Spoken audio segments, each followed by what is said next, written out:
არა, მე იმიტომ რომ ჩვენ დავწერთ იმ ბავშვებმა გაისმო ინტერესი აუცილებელი გამარჯვებული აზრი შეუძლია.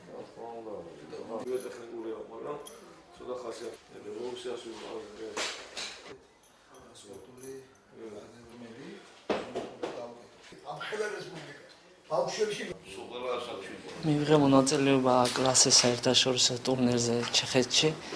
ძალიან ძლიერი ქვეყნები იღებდა მონაწილეობას. რაც შეეხება ბრძოლებს, ძალიან რთული ბრძოლები მქონდა, 4 შეხვედრა მოვიგე და გავხდი ჩემპიონი.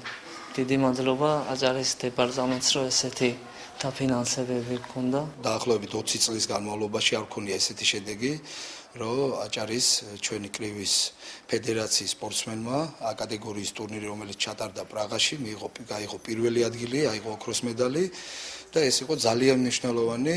ანუ ალბათ ფიქრობ, რომ ის ბოლო 2 წლის განმავლობაში ის ხელშეწყობითი პროგრამა მეტად დაეხმარა, რომ უკვე შედეგის სახეზე გვაქვს. ასე რომ საომავლოდ კიდევ რაც შეეხება კრივის ფედერაციას, ჩვენ მხოლოდ და მხოლოდ ერთადერთი ის გვაქვს ბაზის პრობლემა, რომელსაც მოვაგვარებთ უახლოეს მომავალში.